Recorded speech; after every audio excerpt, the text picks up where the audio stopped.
નમસ્કાર દર્શક મિત્રો, હું છું રૂપલ વણીચિયા. સંપૂર્ણ ન્યૂઝમાં આપનું સ્વાગત છે. બનાસકાંઠા જિલ્લા પંચાયતના ખેતીવાડી વિભાગમાં ફરજ બજાવતા 9 ગ્રામ સેવકોને કોર્ટના આદેશ બાદ છૂટા કરવામાં આવ્યા છે. જેમાં 2016-17માં વર્ષ 2016-17માં નિયમ અનુસાર સરકાર દ્વારા જિલ્લા પંચાયત સેવા પસંદગી સમિતિની જાહેરાત બહાર પાડવામાં આવી હતી.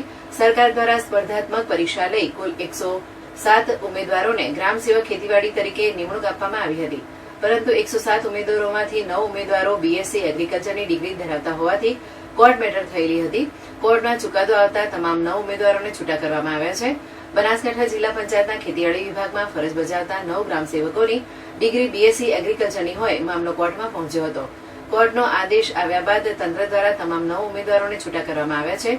મીડિયા સાથેની વાતચીતમાં જિલ્લા વિકાસ અધિકારી એમ.જે. દવેએ જણાવ્યું હતું કે જિલ્લા પંચાયત સેવા પસંદગી સમિતિ દ્વારા વર્ષ 2016-17માં નિયમ અનુસારની જાહેરાત બહાર પાડી સ્પર્ધાત્મક પરીક્ષા લઈ કુલ 107 ઉમેદવારોને ગ્રામ સેવક ખેતીવાડી તરીકે નિમણૂક આપવામાં આવી હતી.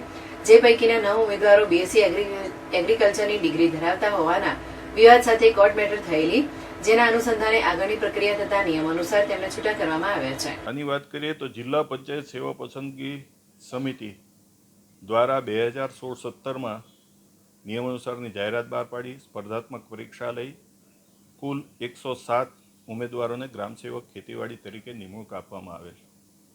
આ પૈકીના 9 ઉમેદવારો બીએસસી એગ્રીકલ્ચરની ડિગ્રી ધરાવતા હોવાના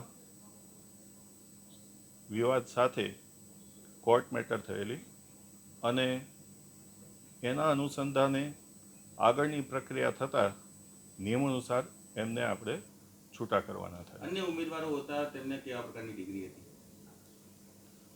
પસંદગી સેવા મંડળમાં જે બીઆરએસ અને અન્ય પ્રકારની ડિગ્રીઓ માગવામાં આવેલી હતી અને આમાં બીએસસી એગ્રીકલ્ચરની ડિગ્રી હતી અને મેં કહ્યું એ પ્રમાણે ઉત્તરોત્તર અન્ય પક્ષકારો દ્વારા આમાં વિવાદ થતાં ઉત્તરોત્તર કોર્ટ મેટર થયેલી અને ત્યારબાદ જરૂરી મંજૂરી અને સાથે આમને છૂટા કરવાનો આવ્યા છે.